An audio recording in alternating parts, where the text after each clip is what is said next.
तो जैसा कि आप जानते हैं कि आज पवन सिंह का प्रोग्राम है, 1 बजे से पहुंचने वाले हैं छठ घाट का निरीक्षण करने के लिए काराकाट में, और 3-4 जगह पहुंचने वाले हैं। उससे रिलेटेड अपडेट जो है उनके काफ़ी करीबी संजय वर्मा जो उनके साथ हमेशा दिखाई देते हैं, हर पोस्ट में हर वीडियो में आपको दिख जाएंगे और ज़्यादातर उनके साथ काम करते हैं। उनका ये फोटोज़ देख लीजिए आप, इंस्टाग्राम से लेकर सोशल मीडिया पर पोस्ट किए हैं।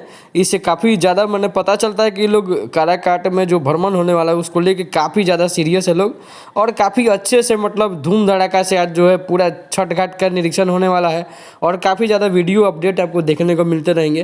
पहली बार ऐसा मौका होगा जब चुनाव के बाद जो है पवन सिंह पहली बार पहुंच रहे हैं, और साथ में ज्योति सिंह के भी पहुंचने का थोड़ा मोड़ा न्यूज़ तो फैल रहा है, लेकिन मुझे नहीं लगता है, मुझे लगता है कि हो सकता है पहुंच भी जाए। कौन ठीक, कुछ भी कर सकते हैं, पावर स्टार हैं भाई, कुछ भी हो सकता है आज। तो चैनल से बने रहिए, अपडेटेड रहिए, लगातार वीडियो आपको मिलता रहेगा जहाँ जहाँ पहुँचेंगे, जिस जिस घाट पे पहुँचेंगे। वैसे तो कल रात भी जहाँ नहीं पहुँचने वाले थे वहाँ भी वीडियो कॉल के माध्यम से पहुँच गए। आसनसोल का वहाँ पे भी वीडियो कॉल के माध्यम से पहुँच के अपने दर्शकों का अभिवादन कर दिए। दोस्तों आज अगर पावर स्टार के साथ ज्योति भाभी भी पहुँच जाए तो मज़ा दुगुना हो जाएगा। ठीक है दोस्तों, चैनल से बने रहिए और वीडियो देखने के लिए आप सभी का बहुत बहुत धन्यवाद। अपडेट मिलता रहेगा, इसलिए जुड़े रहिए।